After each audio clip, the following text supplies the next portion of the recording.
So this is part three, and it might be the last one. You guys let me know if you want to hear more about this, but as far as I can tell, this will be the last one of the harsh realities of being a professional musician in 2024. So I'm going to talk about two things that are somewhat related to what I talked about in the last two videos, and then two things that I haven't discussed. And so Steve Vai, Yngwie Malmsteen, Eddie Van Halen, and others said if they had to choose who the greatest guitar player that has ever existed, um, they had to say who the number one guitar player is, they would choose Allan Holdsworth. But Allan Holdsworth was far less popular than Eddie Van Halen, significantly, right? And he was less popular than Joe Satriani. I'm not sure about Yngwie. I think, he might be maybe on par, but less popular than Steve Vai. So, and I think that, those reasons I addressed in previous videos, but I think one of the things is Holdsworth's music was more complicated. It was harder to understand it. So it required more work, more effort on the part of the listener to appreciate what he was doing.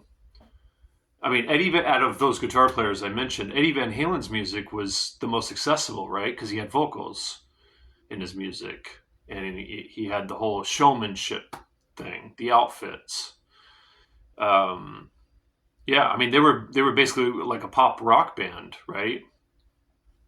With obviously with Eddie's incredible guitar playing. So not just a typical pop rock band, but they were a rock band with a lot of pop sensibilities. They had a lot of intro, verse, choruses kind of structure.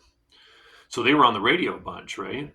And then Joe Satriani was on the radio, but his music was certainly less popular than Eddie Van Halen's music because, as we know, Satriani's music was all instrumental. So it required a little bit more from the listener to dig his thing. You had to really be in it for the music, not because of what the lyrics were about. And then Steve Vai is a little less popular than Joe Satriani. Like Steve Vai's music, according to him and according to my experience, his music has never been on the radio. Whereas Joe's music was. I remember hearing Joe's music on the radio a bunch growing up on the popular rock station. Because Steve Vai's music was more experimental, or is more experimental than Joe's, and a little more complicated. And then Holdsworth's music was a lot more complicated than all the guitar players I just mentioned. Yeah. So you can you can achieve an incredible amount of musicianship and people that are significantly less competent, less accomplished musically than you can be a lot more successful. And so that's just a reality. And there's also the whole, you could have one guitar player that's at a certain level and another guitar player that's at a similar level or maybe exactly the same level, and one guitar player is really popular and the other one not so much. So there's luck involved in that too, right? I mentioned in the part two about how the introduction of radio and in particular TV, those devices, those ways of being entertained at home prevented people from going out to hear music, to some degree. And, as we know, the options for entertainment at home have increased significantly, after TV, and then being able to watch movies at home, be able to rent movies and then own movies. And now with our smartphones, and computers. We have everything now.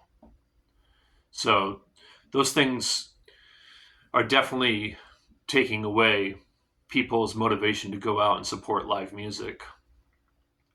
So a lot of musicians are feeling that one for sure. Um, yeah. So the two things I haven't touched on in the previous videos. So one of them is the fact that with all of those difficulties that I've listed or mentioned, talked about in those previous videos, and some of the things I already touched on here, with all of that, musicians have to deal with a lot of people trying to put them down, criticize what they're doing, try to make it seem like, you know, the person criticizing them knows more about music than they do, whether it's, a professional critic. Do those even exist anymore? I don't know. Or just your lay person on YouTube that's just sitting in their bedroom, trying to put down what you're doing. Whether it's the sound of your guitar or the type of music you play or, whatever it is you're doing, there's going to be people that try to put you down and criticize you, which is just part of the world, right? But it's just a little unfortunate because, we're, as musicians, we're trying to inspire. We're trying to put something good back into the world.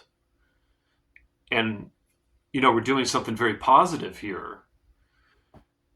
So for people to come at us with negativity just seems wrong and really kind of absurd. Not that musicians should only hear positive things, but, there is a way of communicating someone's displeasure. You can communicate your critiques in a way that are, in a way that's you're trying to be productive in your criticism. You're trying to help the musician to get some insight into what they're doing that maybe they haven't considered. That's cool. I mean, that's why, for instance, I took private guitar lessons with some of my favorite musicians. They give me helpful criticism. But yeah, so there's the difference between that and just trying to be negative, right? Yeah. And then the other thing I haven't touched on, all those things I just mentioned, I could go on and on, but I think you get the point. Is, yes. So once again, with all of those difficulties and being criticized and on and on and on, musicians, we have to deal with the people that are in charge of booking the venues, and if you're a band leader, you're in charge of booking the musicians, either for the rehearsals or for the gigs. And all of those people, the musicians and the people that book, are very difficult to communicate with. Not all, but they're difficult. They can be. And so it can be very difficult to even if you have everything lined up.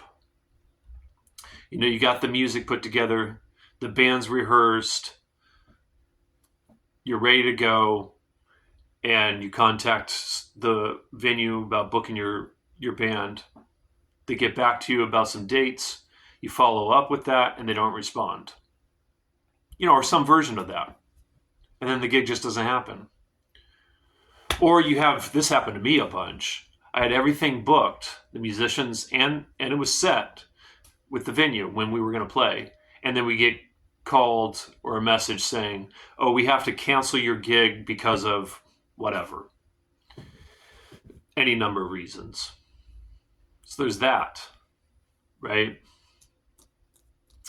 Yeah, the last band I had stopped existing because the bass player didn't respond.